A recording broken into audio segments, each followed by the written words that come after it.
Hay historias que desafían el tiempo, enigmas que permanecen suspendidos, como una fotografía congelada en un momento de incertidumbre absoluta. Son casos que desafían nuestra lógica, nuestra comprensión de la historia y nos obligan a mirar al abismo de lo desconocido. Esta noche, regresamos a uno de esos momentos. Viajamos al corazón de uno de los mayores cataclismos de la humanidad, la Gran Guerra, para descubrir un archivo que permanece abierto, un signo de interrogación tallado en barro y sangre. Es la historia de un hombre que apareció de la nada, un soldado que pertenecía a todos y a nadie, un acertijo que desconcertó a dos de los ejércitos más poderosos del planeta. Su identidad era una página en blanco, su voz una tumba sellada. Fue, y quizás siempre será, simplemente el soldado sin nombre. Esto no es un cuento de ficción. Este es un evento real, documentado en los archivos polvorientos de la inteligencia militar, susurrado por soldados aterrorizados a la tenue luz de sus refugios. Para entender este misterio, primero debemos transportarnos a su escenario. Debemos respirar el aire de 1917. Este no fue solo otro año de guerra, fue un punto de inflexión, un año de desesperación y de desgaste brutal. El optimismo inicial de 1914 hacía tiempo que se había evaporado, reemplazado por una cruda y desoladora realidad. El frente occidental era una cicatriz monstruosa tallada en la faz de Europa, una red estática y aparentemente interminable de trincheras que se extendía desde el Canal de la Mancha hasta la frontera suiza. Aquí, millones de hombres vivieron, lucharon y murieron en condiciones que desafían la imaginación moderna. El barro era un enemigo constante, un mar espeso y viscoso que tragaba hombres, mulas y maquinaria por igual. El hedor de la muerte, la putrefacción y la pólvora flotaba pesadamente en el aire, un perfume permanente e ineludible. El año 1917 presenció algunas de las batallas más horribles de todo el conflicto. La batalla de Arras, la ofensiva de Nivelle y la sangrienta y penosa batalla de Passchendaele. Estos no fueron gloriosos enfrentamientos de ejércitos, sino masacres industriales. El paisaje sonoro era una sinfonía incesante de destrucción, el ensordecedor rugido de los bombardeos de artillería que podían durar días, el traqueteo de las ametralladoras, los gritos de los heridos y moribundos. Los soldados ya no eran solo hombres, eran engranajes en una máquina colosal de muerte. El shock de guerra, lo que ahora llamamos trastorno de estrés postraumático, era rampante, una epidemia silenciosa que destrozaba mentes al igual que la metralla destrozaba cuerpos. La fecha exacta se pierde en la niebla de la guerra, pero los registros militares sitúan el evento en el otoño de 1917, en un sector disputado cerca de Ypres. Una calma en los combates se había apoderado de las líneas, un silencio tenso que a menudo era más inquietante que el ruido de la batalla. Durante una patrulla de rutina en la niebla de la madrugada, un pequeño grupo de soldados británicos que exploraba la desolada extensión de la tierra de nadie vio algo imposible. Una figura. Un hombre, caminando lentamente, deliberadamente, no desde sus propias trincheras, ni desde las líneas alemanas opuestas. Parecía haberse materializado de la propia tierra revuelta, una forma solitaria moviéndose a través de los restos esqueléticos de árboles y las redes enredadas de alambre de púas. Caminaba directamente entre los dos ejércitos opuestos, aparentemente ajeno al peligro mortal. A medida que la patrulla se acercaba cautelosamente, su suposición inicial fue que era un hombre herido, delirando y perdido. Pero a medida que se acercaban, la escena se volvió más extraña. No se arrastraba ni tropezaba. Caminaba con una extraña y desapegada calma. Su uniforme, o lo que quedaba de él, era un rompecabezas. Era una colección de harapos andrajosa, tan destrozada y cubierta de barro, que era imposible determinar su color original, corte o nacionalidad. Podría haber sido británico, alemán o francés, o ninguno de ellos. No llevaba casco, no llevaba arma, y no tenía ninguna insignia de identificación. Era una pizarra en blanco, un fantasma vestido con la suciedad universal de las líneas del frente. Los soldados lo llamaron, pero él no respondió. Cuando lo alcanzaron, encontraron a un hombre físicamente presente, pero mentalmente ausente. Era de estatura y complexión promedio, quizás de unos 20 y tantos años, pero su rostro era una máscara de absoluta vacuidad. La llegada del hombre sin nombre escaló de inmediato de una curiosidad de trinchera a un asunto serio para la inteligencia militar.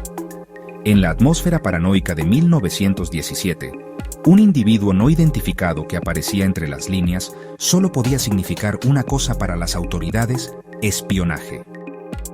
Fue trasladado rápidamente desde la línea del frente a un lugar más seguro para un interrogatorio formal. Oficiales de inteligencia británicos, expertos en desmantelar a los espías más duros, fueron llamados para hacerlo hablar. Comenzaron con los procedimientos estándar, haciendo preguntas en inglés, luego en francés y luego en alemán. No recibieron nada a cambio. Su rostro permaneció como un lienzo plácido y vacío, sus ojos fijos en un punto distante e interno. Su silencio era un muro perfecto e inquebrantable. Los interrogadores intensificaron sus técnicas. Intentaron gritar, esperando provocar una reacción en él. Intentaron mostrarle fotografías de diferentes ciudades, banderas y líderes militares, buscando cualquier destello de reconocimiento. Mientras los británicos intentaban resolver el enigma, dieron un paso inusual. Usando intermediarios y señales durante las treguas en el campo de batalla, se comunicaron con sus contrapartes alemanas. La pregunta era simple: ¿habían perdido a un hombre? El ejército alemán, igualmente meticuloso en su registro de datos, realizó su propia búsqueda. Los informes resultaron negativos. El misterio ahora cruzó las líneas enemigas. El hombre no pertenecía a ninguno de los bandos. Había desconcertado no una, sino dos de las máquinas militares más sofisticadas del mundo. Era un huérfano de toda la guerra. La investigación trajo a expertos médicos para determinar si su condición era fisiológica o psicológica. Los médicos examinaron su garganta y cuerdas vocales, sin encontrar ninguna razón física para su mutismo. Esto llevó a la teoría médica predominante de la época: un shock de guerra severo. Hipotetizaron que algún trauma inimaginable, una vista o un sonido tan horribles, había destrozado por completo su mente, borrando su memoria y su capacidad de hablar. Era un hombre cuya conciencia se había retirado tan profundamente hacia adentro que ya no podía ser alcanzada. Con la investigación formal llegando a un callejón sin salida, el vacío se llenó de especulaciones y teorías que circulaban entre soldados y oficiales por igual. Cada teoría intentaba pintar un cuadro del pasado del hombre, para dar una narrativa al vacío. La teoría más persistente y peligrosa era que era un espía de increíble habilidad y disciplina. Los defensores de esta idea argumentaban que su silencio era un acto, una actuación perfecta diseñada para sembrar confusión. Quizás era un nuevo tipo de agente, entrenado para soportar cualquier interrogatorio fingiendo catatonia. Susurraban que podría haber estado en una misión tan secreta que estaba dispuesto a sacrificar su propia identidad. Otra teoría, más comprensiva, lo pintaba como un desertor. En esta versión de la historia, era un soldado de uno u otro bando que ya no podía soportar la matanza. Había tirado su uniforme, su arma, su identidad y había huido desesperadamente, esperando simplemente desaparecer de la guerra por completo. Su silencio, en este contexto, era un escudo. Hablar, revelar su acento o nacionalidad sería condenarse a sí mismo a la ejecución por un pelotón de fusilamiento. Así que eligió convertirse en nadie, una no persona, como su única esperanza de supervivencia. Esta teoría resonó con muchos soldados comunes que entendían el abrumador deseo de simplemente hacer que todo se detuviera. La tercera y más aceptada teoría entre el personal médico era la del alma rota. Este era el hombre destrozado por el shock de guerra, una víctima en el sentido más puro. En esta narrativa, no era un espía ni un desertor, sino simplemente un hombre que había visto demasiado.